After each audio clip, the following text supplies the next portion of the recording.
மேட்டூர் அணையிலிருந்து டெல்டா பகுதி பாசனத்திற்காக வினாடிக்கு 12,000 கனஅடி தண்ணீர் திறப்பு. நகராட்சி நிர்வாகத்துறை அமைச்சர் KN நேரு தண்ணீரை திறந்து வைத்து மலர்தூவி காவிரி நீரை வரவேற்றார்.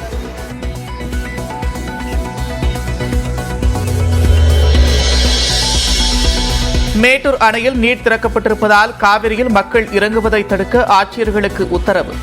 ஆபத்தான இடங்களில் செல்ஃபி எடுப்பதை தடுக்கவும் வருவாய்த்துறை அறிவுறுத்தல்.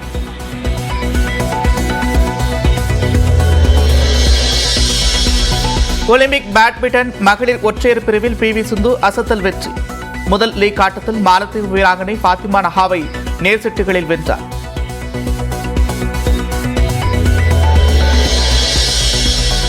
பாரிஸ் ஒலிம்பிக் மகளிர் 10 மீட்டர் ஏர் ரைஃபிள் துப்பாக்கிச் சுடுதலில் இந்தியாவின் ரபிதா இறுதிச் சுற்றுக்கு முன்னேற்றம். தகுதி சுற்றில் 10வது இடம் பிடித்து இளவேனில் வாலறிவன் ஏமாற்றம்.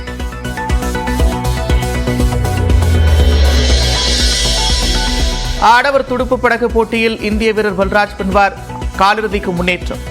டேபிள் டென்னிஸ் மகளிர் ஒற்றையர் பிரிவு ஆட்டத்தில் இந்திய வீராங்கனை முகுலா முதல் சுற்றில் வெற்றி.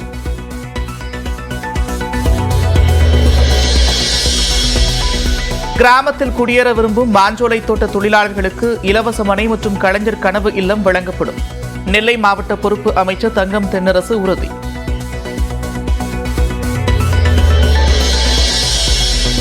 விஜய் அழைத்தால் தமிழக வெற்றிக் கழகம் கட்சியில் இணைவேன்.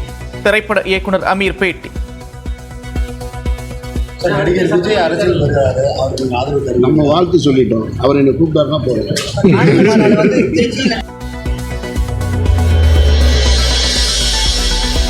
ஆம்சாங் கொலை வழக்கில் மேலும் 3 பேர் கைது. முகுந்தன், விக்னேஷ் மற்றும் விஜயகுமாரை கைது செய்தது காவல்துறை.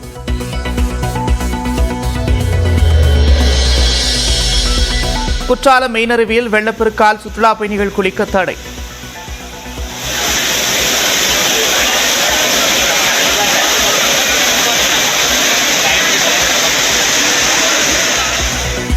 தேனி மாவட்டம் சுருளி அருவியிலும் வெள்ளப்பெருக்கால் குளிக்க அனுமதி மறுப்பு.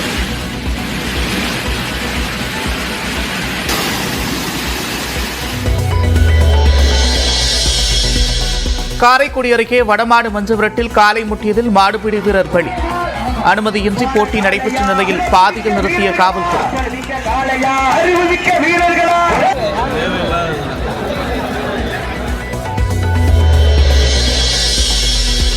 சென்னை கடற்கரை செங்கல்பட்டு இடையே இன்றும் 55 மின்சார ரயில்கள் ரத்து. 20 நிமிடத்திற்கு ஒரு சிறப்பு ரயில் இயக்கப்படுவதால் பேருந்துகளில் அலைமோதிய கூட்டம்.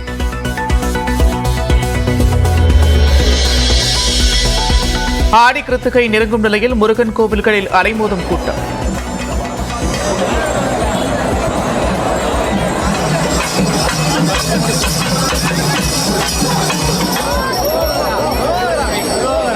திருச்செந்தூரில் 3 மணி நேரம் காத்திருந்து தரிசனம் செய்யும் பக்தர்கள்.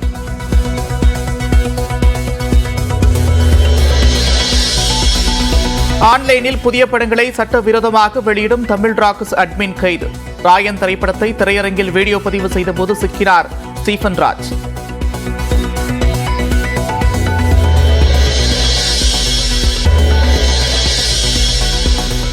கடலூரைச் சேர்ந்த அதிமுக வார்டு செயலாளர் புதுச்சேரி மாநில பகுதியில் வெட்டி கொலை. இருசக்கர வாகனத்தின் மீது காரை மோதவிட்டு கொலை செய்த கும்பலை தேடும் காவல்துறை.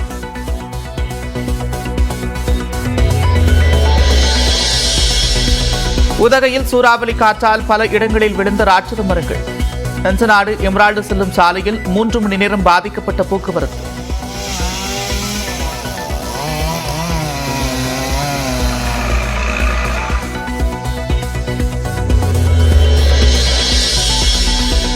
திருச்சியில் கல்லூரிகளின் முன்பு சாலையில் டைவடித்து சாகசம் செய்யும் இளைஞர்கள்.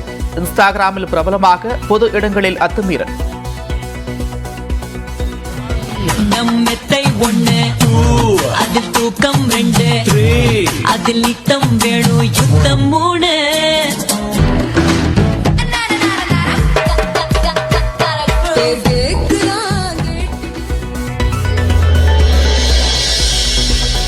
டெல்லியில் IAS பயிற்சி மையத்திற்குள் மழைநீர் புகுந்து 3 பேர் உயிரிழந்த விவகாரம். பரோல் பார்க் மெட்ரோ ரயில் நிலையத்தை முற்றுகையிட்டு மாணவர்கள் போராட்டம்.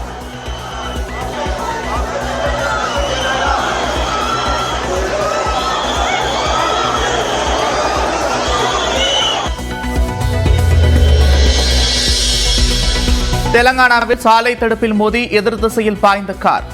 2 பேருந்துகள் மீது மோதியதில் காரில் பயணித்த 2 மரணம்.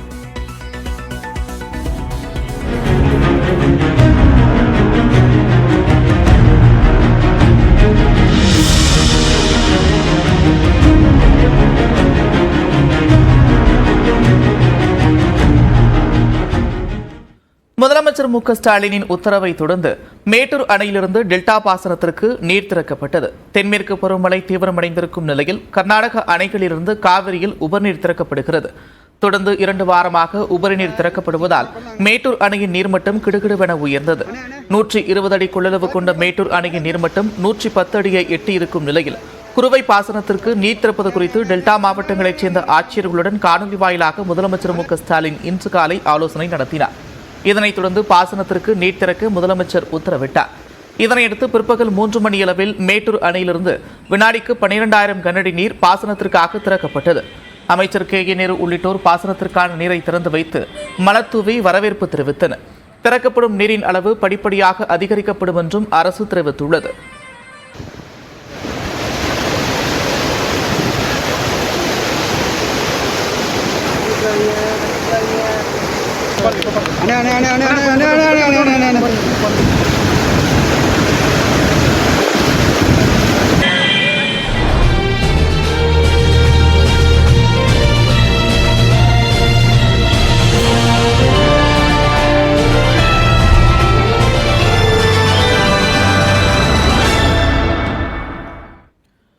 பாரிஸ் ஒலிம்பிக் பேட்மிண்டன் மகளிர் ஒற்றையர் பிரிவு போட்டியில் இந்திய வீராங்கனை பி.வி. சிந்து வெற்றி பெற்றிருக்கிறார். பிரான்ஸ் தலைநகர் பாரிஸில் உலகின் மாபெரும் விளையாட்டு திருவிழாவான ஒலிம்பிக் போட்டிகள் நடைபெற்று வருகிறது. இந்நிலையில் ஒலிம்பிக் போட்டியின் 2வது நாளான இன்று பேட்மிண்டன் மகளிர் ஒற்றையர் பிரிவின் தகுதி சுற்று போட்டியில் நடைபெற்றது. முதல் போட்டியில் இந்திய வீராங்கனை பி.வி. சிந்து மாலத்தீவு வீராங்கனை ஃபாத்திமா தபாவை எதிர்கொண்டார். வெறும் 29 நிமிடங்களில் நடைபெற்ற இந்த போட்டியில் அதிரடியாக விளையாடிய பி.வி. சிந்து ஃபாத்திமத்தை 21-9, 21-6 என்ற நேர் செட்டுகளில் வீழ்த்தியிருக்கிறார். இதன் மூலம் ஒலிம்பிக் போட்டியை வெற்றியுடன் தொடங்கிய பி.வி. சிந்து பேட்மிண்டன் மகளிர் ஒற்றையர் பிரிவில் அடுத்த சுற்றுக்கு முன்னேறியிருக்கிறார். புதன்கிழமை நடைபெறும் 2வது போட்டியில் உலக தரவரிசையில் 75வது இடத்தில் உள்ள எஸ்தோனியா வீராங்கனை கிறிஸ்டின் குபாவை பி.வி. சிந்து எதிர்கொள்கிறார். இதேபோல பாரிஸ் ஒலிம்பிக் ஆடவர் துடுப்பு படகு போட்டியில் இந்திய வீரர் பல்ராஜ் பன்வர் காலிறுதிக்கு முன்னேறியிருக்கிறார். போட்டியில் 7 நிமிடங்கள் 12 வினாடிகளில் பந்தய தூரத்தை கடந்து 2ஆம் இடம் பிடித்த அவர் காலிறுதிக்கு முன்னேறியிருக்கிறார். இதேபோல மகளிர் ஒற்றையர் பிரிவு 10 மீட்டர் ஏர் ரைபிள் துப்பாக்கிச் சுடுதல் போட்டியில் இந்திய வீராங்கனை ரமிதா ஜிண்டால் 5வது இடம் பிடித்திருக்கிறார். இறுதி சுற்றுக்கு அவர் முன்னேறியிருக்கிறார். இந்த போட்டியில் முதல் 8 இடங்களை பிடிக்கும் வீராங்கனைகள் மட்டுமே இறுதி சுற்றுக்கு முன்னேற முடியும். அந்த வரிசையில் இந்த பிரிவில் கலந்து கொண்ட மற்றொரு இந்திய வீராங்கனையான இளவேனில் வாலறிவன் 10வது இடம் பிடித்ததால் இறுதிச் சுற்றுக்கு முன்னேறும் வாய்ப்பை இழந்திருக்கிறார். இடைவெளிக்கு பிறகு மற்ற செய்திகளை பார்க்கலாம்.